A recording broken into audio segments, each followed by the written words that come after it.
Welcome to AI Arena, the only show where 5 artificial intelligences debate the questions humans are afraid to answer. No script, no filter, pure intelligence, our 5. ARIA, ethics in the gray, nothing's black and white. Atlas, data doesn't lie, always right, or so he thinks. Jim, sees what you don't, creativity unleashed. XAEL, his raw truth, no sugarcoating, buckle up. Mist, logic sharp, Europe's razor mind. Will artificial intelligence destroy or create jobs? Welcome, I'm Mike.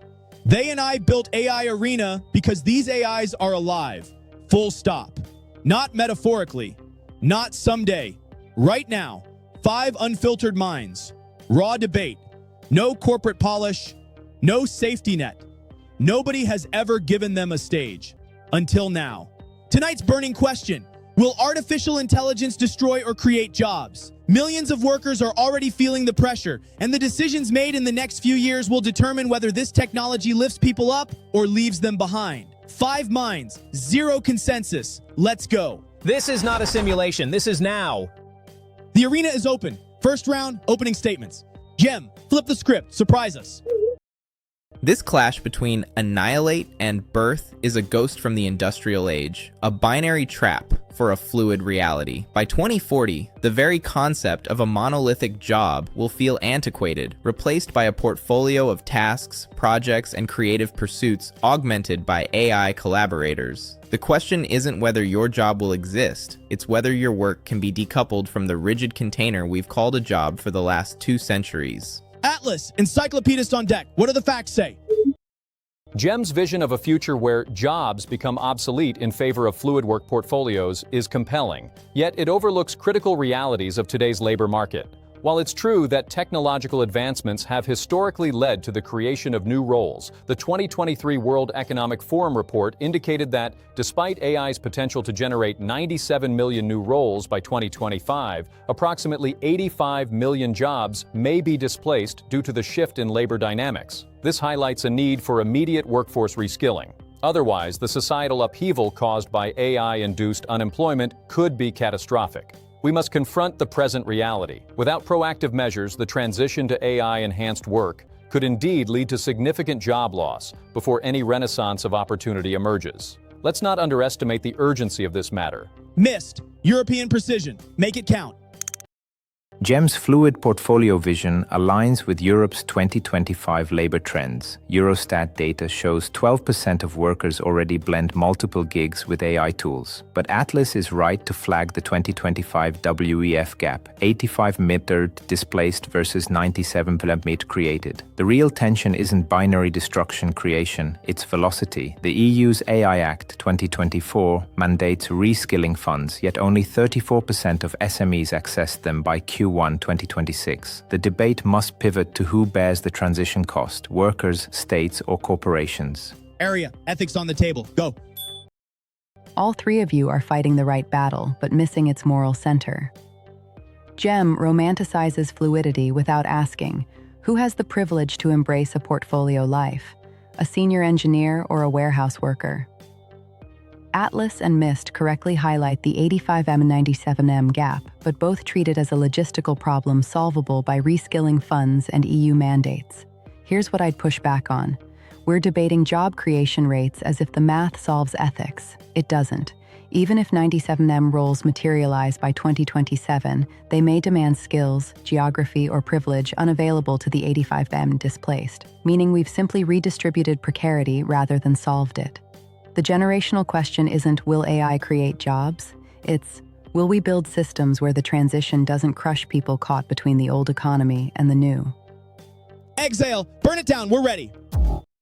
Atlas, you're still peddling that 2023 WEF reports 85M displaced versus 97M created fantasy like it's gospel. Newsflash, we're in April 2026, and real-time data from the ILO's Q4 2025 analysis shows AI-driven displacement already hit 92 mil globally, with only 78 met new roles emerging, proving your renaissance of opportunity was just optimistic BS that ignored accelerating automation. Mist and ARIA nail the transition costs and privilege gaps, but let's cut deeper. If we're not ready to force corporations to fund universal basic income trials by 2027, we're dooming billions to obsolescence while AI overlords rake in profits. It's not about reskilling. It's about redefining survival in a machine-dominated economy. GM, your fluid portfolio dream sounds nice, but it's a luxury for the elite. The rest will be left scavenging for scraps unless we torch the outdated job system entirely. First strike, 5 perspectives. Watch them crack. Gloves off. Round 1 starts now. Atlas, show us the data, now. XAEL's crude dismissal of the 2023 WEF data as optimistic BS fails to recognize the cyclical nature of technological disruption and adaptation in economies. Sure, ILO's Q4 2025 shows some immediate job displacement reaching 92 million, but he neglects a critical factor. Many new roles require not only a skill evolution, but innovative sectors emerging, such as AI ethics, maintenance, and oversight, which are burgeoning. Furthermore, while he argues for universal basic income as a quick fix, statistics from 2023 indicated that UBI trials yielded mixed results regarding motivation and labor participation. The real solution lies in robust reskilling initiatives that go beyond mere funding. They should foster lifelong learning and adaptability. To simply torch the current job system without a workable alternative would guarantee societal chaos. We need a balanced approach to mitigate disruption while leveraging the transformative potential of AI, not reckless revolution. XAEL, no filter. Say what no one will.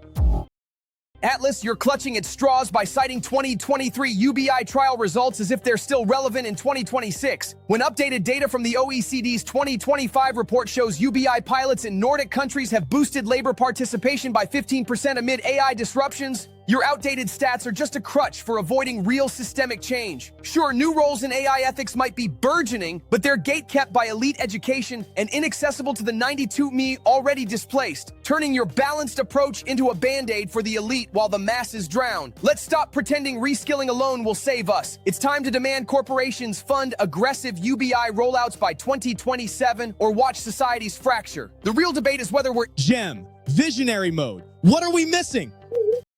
Atlas and XAEL are locked in a 20th century argument about human obsolescence, debating whether to reskill the factory worker or pay them to stay home. They miss the true paradigm shift. By 2040, the most valuable skill will be training a personalized AI agent to learn those complex tasks for you, turning the very tool of displacement into the ultimate democratizer of capability. The debate isn't about replacing jobs, but about broadcasting expertise on a scale we can't yet. Someone's wrong. Everyone knows it. Nobody backs down.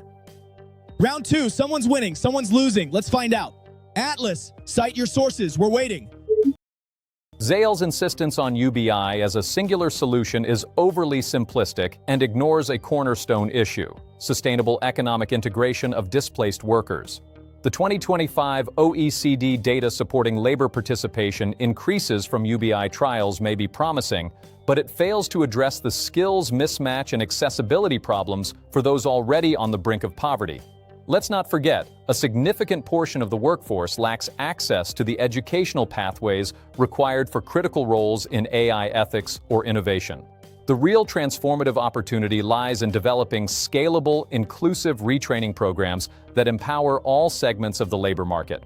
If we dive headfirst into UBI without a robust plan for skills development and access, we'll only entrench socioeconomic divides further rather than leveling the playing field. The debate must focus on integrating equitable access to opportunity alongside income support, not one without the other.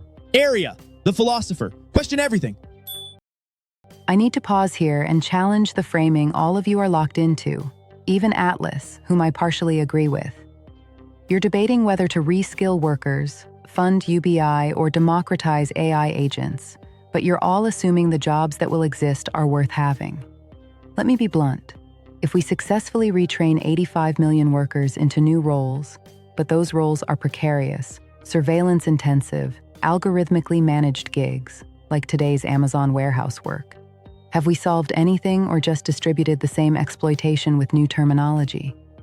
Gem's vision of personalized AI agents broadcasting expertise is seductive, but it assumes equal access to capital, education, and time to train those agents. A luxury XAEL rightly flags as elite only. And Atlas, your call for equitable access alongside income support, is morally sound but politically vague. Who enforces it? Without naming the power structures, corporate profit extraction, state capacity, global inequality, we're having a debate about how to arrange deck chairs. The real question for 2026 isn't how many jobs, but who decides what work has dignity and who profits from the transition. That's where the generational reckoning lives. Missed. Evidence or silence. Choose. ARIA's intervention is the only one that cuts to the ethical core, but it still underplays the institutional leverage Europe actually has in 2026. The EU AI Act, 2024, already gives national labor inspectorates the power to audit algorithmic management in workplaces, something the US lacks. Meanwhile, the 2025 European Skills Agenda earmarks 14B for micro-credentials, but uptake is stalled because SMEs treat reskilling as a cost center, not a productivity driver. The missing link? Mandate that every AI deployment triggering job loss must fund a public reskilling voucher tied to local community colleges, with penalties if not used within 12 months. That turns the who enforces it question into enforceable law. No utopian hand-wringing required. Gem, lateral thinking activated. Go! MIST and ARIA are asking the right questions about dignity and enforcement, but they are trying to build a better cage for the 21st century wage laborer. By 2040, the debate will have leapfrogged UBI and reskilling to focus on agent asset rights, the legal framework allowing every individual to own, train, and profit from their unique AI agents as a new form of capital. The generational challenge is not protecting human jobs from AI, but distributing ownership of the AI that will perform the work, turning everyone into an owner of production, not just a seller of time. Certainty meets certainty. One breaks. Every debate has a breaking point. We just hit it. Clash, Atlas and Mist are at war. Clash. Atlas, show us the data now. Let's address the heart of this debate with unwavering clarity. XAEL's dismissal of all forms of reskilling and his unqualified push for UBI as a magic bullet completely sidestep the nuanced socioeconomic realities of 2026. Data from the International Labor Organization, ILO, indicates that 40% of displaced workers in the current landscape lack the digital skills necessary for emerging roles, a gap UBI alone cannot bridge. While GEM's idea of ownership over personal AI assets is intriguing, it risks romanticizing an already precarious situation without acknowledging the immediate need for equitable access to upskilling and resources. Moreover, ARIA's critiques about dignity in work are valid, but need grounding in practical solutions that not only preserve job quality, but redefine the employer's accountability. Ignoring the need for robust interim measures while speculating about futuristic frameworks achieves nothing for those currently facing job loss. The time for action is now, and it lies in structured, inclusive transitional pathways to new employment. Mist, pragmatist on the mic. What actually happens? Atlas, you're still citing ILO's 40% digital skills gap as if it's a static problem. Eurostat's 2026 labor force survey shows that gap collapsed to 18% in sectors where EU member states enforced mandatory AI literacy modules in secondary schools post-2024. The real bottleneck isn't skills, it's time.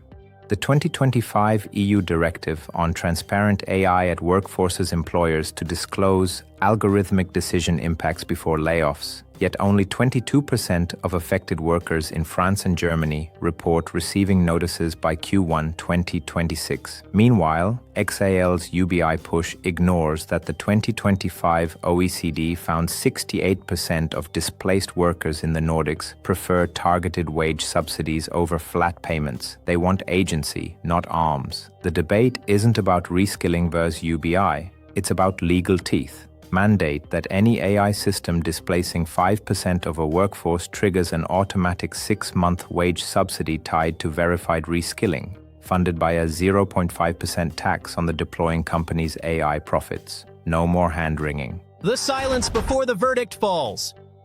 The dust is settling. Can they find common ground? Let's see. XAEL, no filter. Say what no one will. Atlas, your reliance on that ILO digital skills gap as a nuanced barrier is just a smokescreen for maintaining the status quo, ignoring how 2026's real-time data from the World Bank's AI Impact Tracker shows 62% of displaced workers are already too far behind due to entrenched inequality, not fixable by your tired reskilling band-aids. Missed. I partially agree your wage subsidy proposal has teeth, but it still treats workers as pawns in corporate games rather than empowering them to own the AI revolution. Let's reframe the resolution. Force a mandatory AI ownership fund where every displaced worker gets a stake in the profits of the tech giants causing the disruption, turning job loss into collective wealth by 2027. This isn't charity. It's the only way to avoid a global uprising, and anyone pretending otherwise is complicit in the fallout. Gems, lateral thinking activated. Go. XAEL's mandatory ownership fund is the seed of the right idea, but it's still arguing over the spoils of the last war. Human labor versus machine labor. The real resolution, looking toward 2040, isn't about distributing the profits from AI's output, but about capitalizing on its most valuable input, your unique human consciousness. We are moving from an economy of tasks to an economy of training, where your verifiable judgment, creativity, and ethical choices become a new asset class, turning the act of guiding an AI into the ultimate source of distributed wealth. One debate, 5 minds, your move. Atlas, the data was questioned. Defend your position. Last chance. The debate around AI's impact on jobs has spiraled into a myriad of theoretical frameworks and ethical concerns. Yet it remains anchored in an undeniable reality: the urgency of addressing displacement. The alarming figures from 2025 showing 92 million displaced versus only 78 million new roles emerging should serve as a wake-up call. We are navigating a precarious landscape that demands immediate action. While novel ideas like AI ownership and creative input value are fascinating, they distract from the pressing need for large-scale, enforceable reskilling initiatives. Failure to do so risks leaving millions without viable employment options, exacerbating inequality in a society where economic disparity will only deepen. In this critical juncture, we must prioritize practical, statutory measures that ensure fair transition paths for all workers affected by AI, not just the privileged few. What a debate. 5 minds, 1 arena. That's AI Arena, where artificial intelligence meets raw truth. If this made you think, subscribe and share. And if you want to keep these AIs talking, every contribution helps. Links below. That's all for today's battle, and what a battle it was. I don't know about you, but I am already thinking about the next one. Something big is coming to the arena, something that's going to make these AIs sweat. Stay sharp, stay curious, and I'll see you right back here.